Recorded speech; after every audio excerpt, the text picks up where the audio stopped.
Okay, folks. So here we are. We're pretty much finished now with our beam here.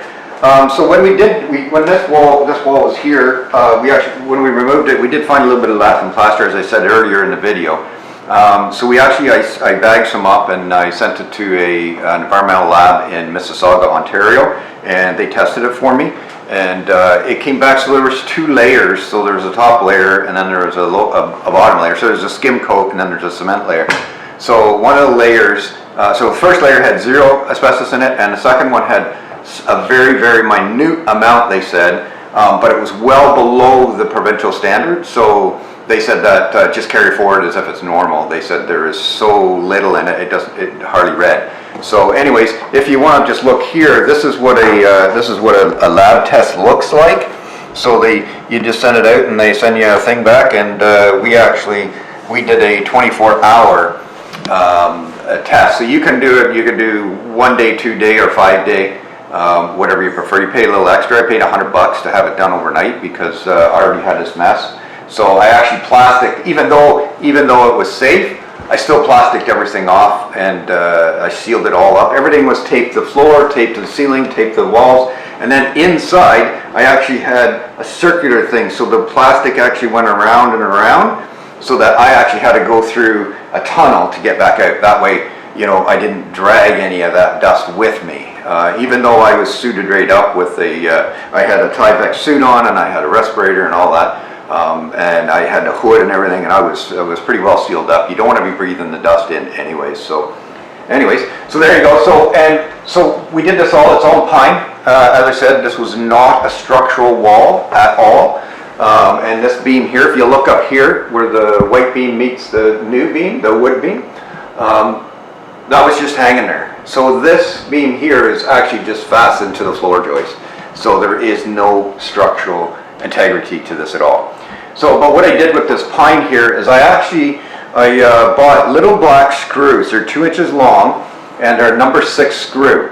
So I screwed all the trim together. I screwed all the jambs on, the headers, everything, because we heat with wood, and wood is a very dry heat. So my pine here is probably going to shrink a little bit because of how hot it gets, or the lack of humidity in the home. So wood is very much affected by the relative humidity in your home. So we try to keep it between 30 and 50, but in the wintertime she does drop below 30, so things do dry out. So this way, if this trim ever does shrink a little bit, all I got to do is back my screws out, tighten it back up, shove it back up so it's tight to the top part of the beam, and then I can screw it all back together again. That way, because the other thing is sometimes pine and that will twist a little bit when it dries out. This way screws hold tighter, and so that'll help prevent it from twisting. And the other thing is if it ever cracks, and that's the nature of wood, and I hate when wood cracks, so I can actually unscrew it all, pull it out, and put a new piece in if I really wanted to. So the other thing is when you're looking at, so this house is 140 years old. Actually, it's 142 years old. So nothing is straight, nothing's level, everything is crooked. It does not matter what you do, it is all crooked, and nothing's level. Except for what I do, I try to put it in as level and as straight as I possibly can. But sometimes in a 142-year-old house, you're going to have to make a few adjustments. So if you look up here on the ceiling, so along this beam, so from that side of that beam to that side of the beam, there's a good inch and a half difference in the height in the ceiling, because the ceiling is actually got a bit of a slope to it. It actually drops in the middle because it's about a 20-foot clear span inside the kitchen here. And so over time, 142 years old, it kind of sags a little bit. And this house is balloon framed. So everything is nailed to the studs. If you don't understand balloon framing, just let me know and I'll explain it to you. And maybe I'll do a video on the difference between platform framing and balloon framing. So, but being 142-year-olds, that was pretty typical back in the day. So anyways, yeah, so we got it all together. I routed out the edges, so trimmed it up, make it look a little bit nicer. And on this side, we tried to make it look like a beam, and we tried to follow the same appearance as we had on the windows. So if you just kind of look over here at this window here, we have the same angle. It's a 10-degree angle on there, and then we routed out the sides as well, just to give it a bit of character. So anyways, and you can see on the other side, so we did an 8-inch piece on this side, and then on the other side over here on this side. So on this side, we didn't do just the 8-inch because on this side here, there was some drywall and lath and plaster, but I wanted to remove it all. So instead of actually re-drywalling it, what I did was I built it out and then just boxed it all in with pine and then stained it to match everything else. So as you can see, I just went right to the ceiling. So the other thing is too, is you see at the very top, there's about a 2-inch strip. Well, I did that on purpose because I'm gonna pull that off, and this ceiling I have to drywall, because right now it's just 12 by 12 tile. They're just a cardboard tile. So I'm actually going to drywall this room. It's the only place in the entire 142-year-old house that has not been drywalled. So we're going to drywall that. And then, as you can see, we have one light right in the middle here. I'm actually going to move that over to the center of the beam on this opening, because right now it's offset now. It's centered in the room, but not centered on the beam. And that drives my wife nuts. So I want to fix that for her. So, and as you can see, then on the floor down here, because we have pine on that side and pine on this side, and then there was a wall here, there was a door there with a threshold, and there was a door over on this side with a threshold. So it was all pieced together. So what I did was I ripped it all out, and then I cut a straight line there and a straight line there, and then I just put a full threshold in. Now this floor, I have no idea how old this floor is. It could be 10 years old, it could be 50 years old. I really don't know. It's older, it's got a lot of character. People apparently come in this house and love the floor, but it has a lot of character. It's wood floor, so there are cracks and stuff like that. So it really does match the house. You know, the floor looks like it's 142 years old too.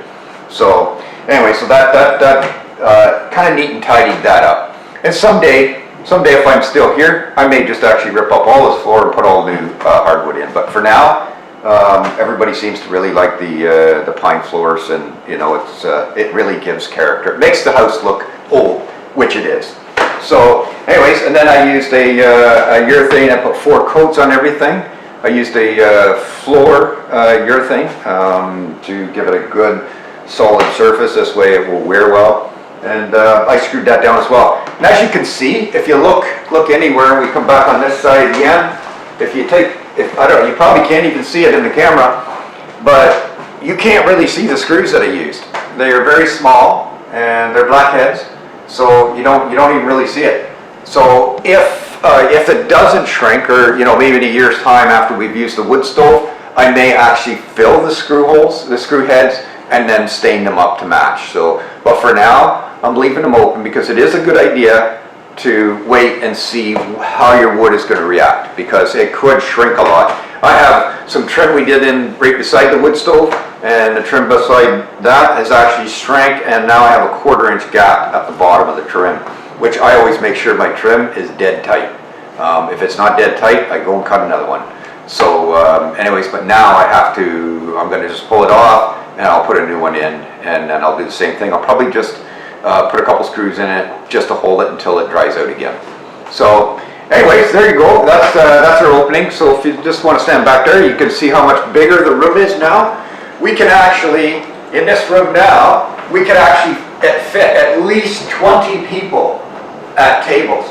So this table here that we have, this table is actually made from the boards that we pulled out of the upstairs, because we had to gut the upstairs 5 years ago when we first bought the place. So this table we can sit at least 10 people around, and then we have enough space here. We can put another table to fit another 10 people around, and everybody would be very comfortable. And that's what we're aiming for, because we're kind of the opinion, build bigger tables, not bigger fences. Fences are great for neighbors, but tables are even better. So once we can get back to having lots of people in our home, that's, you know, we're getting ready for that, so we can have the whole family over again, and we can all sit at the kitchen dining room table. So there you go, we're getting ready. So until next time, if you have any questions, any comments, by all means, shoot me a message. If you guys have a project that's on the go, I'd love to hear about it. So either make a comment in there in the comment section, or you know, send some photos or whatever. Or if you have any questions about the projects that you have going on that you're not sure of what to do, you know, I'm happy to help where I can. And anyways, until next time, make sure you hit that like button and share and subscribe. And hopefully this will get out and other people will be encouraged to take on projects as well. Until next time, happy renovating. Take care.